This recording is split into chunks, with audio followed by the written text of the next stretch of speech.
Dear student, sequence problem का एक और एग्जांपल है। क्वेश्चन लिखा हुआ है, a book binder has one printing press, one binding machine and the manuscripts of a number of different books. The time required to perform the printing and binding operations for each book is shown below. Determine the order in which books should be processed in order to minimize the total time required to turn out all the books. देखिए, हमारे पास दो machines हैं, एक printing का machine है, एक binding का machine है। टोटल जॉब्स हमारे पास 6 हैं। ये उनका नंबर ऑफ़ आवर्स रिक्वायर्ड है to complete the job on these two machines. अब आपने एक ऑप्टिमम सीक्वेंस बताना है कि किस सीक्वेंस में हमने इनको एग्जीक्यूट करना है ताकि मिनिमम टाइम में ये 6 के 6 प्रोसेस जो हैं इन दो मशीन्स पर एग्जीक्यूट हो जाएं। कैसे करना है, वही तरीका है। देखिए, मैंने इसी टेबल को यहाँ पे दोबारा बना दिया है और यहाँ मैंने एक एम्प्टी अरे बना दी है जिसमें मैंने वो सीक्वेंस लिखना है। तो पहला स्टेप क्या है कि इन नंबर ऑफ़ आवर्स में सबसे मिनिमम आवर आपने देखना है कि वो कौन सा है। तो वो मेरे पास ये 10 सबसे मिनिमम है। ये 10 चूँकि बाइंडिंग के मशीन पे टाइम लगेगा और जॉब नंबर 6 होगा। तो इस अरे में बाइंडिंग जो है वो हम इस साइड से लिखना शुरू करेंगे, राइट साइड से लिखना शुरू करेंगे, और प्रिंटिंग जो है वो हम लेफ़्ट साइड से लिखना स्टार्ट करेंगे। तो आप देखें, ये 10 जो है ये चूँकि बाइंडिंग के मशीन पे है और जॉब नंबर 6 है, तो इस अरे में हम जॉब नंबर 6 लिख देंगे। ये जॉब नंबर 6 जो है हमने इसको कंप्लीट कर दिया है। अब रिमेनिंग जो है इसमें से मिनिमम ये 20 है। ये 20 प्रिंटिंग के मशीन पे है और जॉब नंबर 4 है, तो जॉब नंबर 4 हम इस साइड पर लिखेंगे और ये भी कंप्लीट हो गया। उसके बाद मिनिमम जो है वो ये 30 है, ये भी प्रिंटिंग का है और जॉब नंबर 1 है, तो इधर हम लिख देंगे जॉब नंबर 1। ये भी कंप्लीट हो गया। Next is this 30। ये 30 जो है बाइंडिंग की मशीन का है और जॉब नंबर 5 है, तो इधर हम लिख देंगे जॉब नंबर 5। ये भी कंप्लीट हो गया। इनमें से मिनिमम जो है वो 50 है।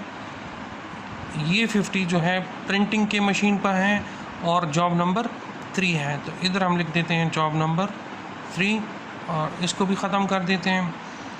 इसमें से मिनिमम 100 और 100 बाइंडिंग की मशीन से है, तो इधर हम लिख देते हैं जॉब नंबर 2। तो ये आपका पूरा एक ऑप्टिमल सीक्वेंस होगा जो आप इन मशीन्स को इस सीक्वेंस में ये जॉब्स जो हैं आप पास ऑन करेंगे। नेक्स्ट स्टेप में आपने क्या करना है, आपने इनका आइडल टाइम और टोटल एलैप्स टाइम कैलकुलेट करना है। देखिए, जो सीक्वेंस आपने यही लिखा है एग्जैक्टली यही सीक्वेंस आपका इधर भी आएगा। दैट मीन्स 4 1 3 2 5 और 6। इन टाइम पहले जॉब का हमेशा 0 होगा। अब हम प्रिंटिंग की मशीन की बात कर रहे हैं, तो प्रिंटिंग की मशीन पे जॉब नंबर 1 का इन टाइम 0 होगा। उसका आउट टाइम जो है वो इसी टेबल से आप लिखोगे। देखो, प्रिंटिंग के मशीन में जॉब नंबर 4 का टाइम कितना है 20, तो ये 20 अब आप इधर इसका आउट टाइम में मेंशन करोगे। जो यहाँ पर पहली मशीन में फर्स्ट मशीन में जो आउट टाइम होगा किसी भी जॉब का वो अगले जॉब का इन टाइम होगा, तो ये 20 आपके पास इधर आएगा। अब आपने जॉब नंबर 1 का प्रिंटिंग की मशीन पे आउट टाइम देखना है, तो यहाँ पे देखें जॉब नंबर 1 प्रिंटिंग के मशीन पे टाइम कितना है 30, तो ये 30 इस 20 के साथ अब ऐड होगा, तो ये आपके पास आ जाएगा 50। ये 50 अगले प्रोसेस का आपका अगले जॉब का आपका इन टाइम होगा। जॉब नंबर 3 प्रिंटिंग के मशीन में आउट टाइम, देखें प्रिंटिंग के मशीन पे जॉब नंबर 3 का टाइम है 50, तो ये 50 इस 50 के साथ ऐड होगा और ये रिज़ल्ट आ जाएगा 100। ये 100 नेक्स्ट प्रोसेस का इन टाइम। प्रिंटिंग के मशीन पे सेकंड जॉब का आउट टाइम, तो ये देखें प्रिंटिंग का machine second job out time कितना है 120, तो ये 120 इस 100 के साथ आप ऐड करोगे तो ये आपके पास आ जाएगा 220। ये 220 अगले मशीन का and time. Job number 5 printing के मशीन पे टाइम, जॉब नंबर 5 प्रिंटिंग के मशीन पे टाइम कितना है 90। ये 90 इस 220 के साथ आप ऐड करोगे तो आपके पास आ जाएगा 310। ये 310 अगले मशीन का and time. Job number 6 printing के मशीन पे जॉब नंबर 6 का टाइम कितना है 100। तो ये 100 जो है आप इस 310 के साथ ऐड करोगे तो ये आ जाएगा 410। आपका प्रिंटिंग का मशीन का टाइम आपने कैलकुलेट कर दिया। अब आपने बाइंडिंग की मशीन का टाइम कैलकुलेट करना है। तो जो 20 यहाँ पे फर्स्ट जॉब का जो आउट टाइम है वही टाइम नेक्स्ट मशीन का इन टाइम होगा, तो ये 20 इधर आ जाएगा।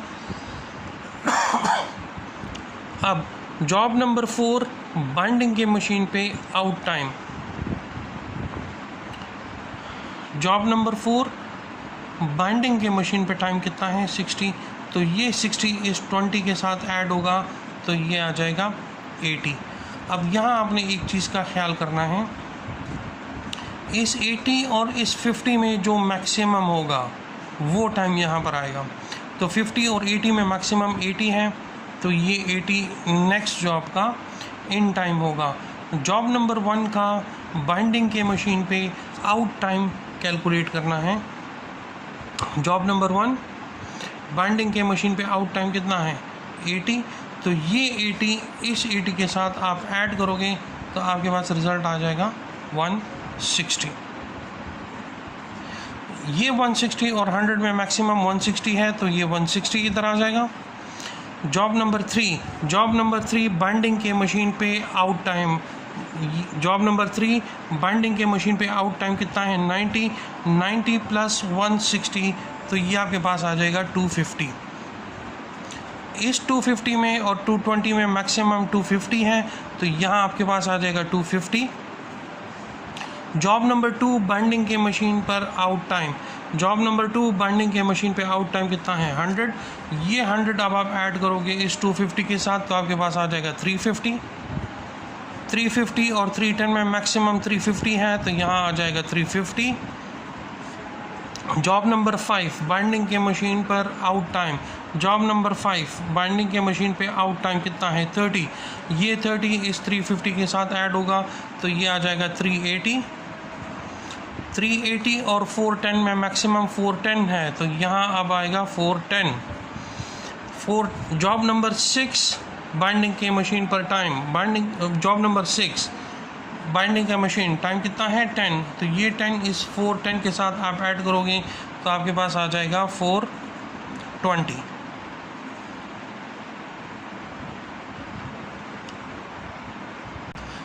तो टोटल elapsed टाइम आपके पास कितना बनेगा, दैट विल बी 420 आवर्स। तो यहाँ आप total elapsed time is 420 hours. अब अपने idle time for machine M1 for that is for printing का जो मशीन है उसका आपने आइडल टाइम कैलकुलेट करना है। तो देखें ये 0 से स्टार्ट हुआ 20 तक एंड हुआ, नेक्स्ट प्रोसेस 20 से स्टार्ट हुआ 50 पे एंड हुआ, नेक्स्ट प्रोसेस 50 से स्टार्ट हुआ 100 तक, फिर ये 100 से 220 से 310 से 410। तो इसके बीच में कोई भी घंटा प्रिंटिंग का जो मशीन है वो आइडल नहीं था, सिवाय इस 10 घंटे के जो कि 410 पे इस मशीन ने अपना काम ख़त्म किया, लेकिन 420 पे ओवरऑल जो प्रोसेस है वो कंप्लीट हुआ। तो ये इन दोनों के दरमियान जो 10 आवर्स का डिफरेंस है वो आपके पास आइडल टाइम होगा फॉर प्रिंटिंग मशीन।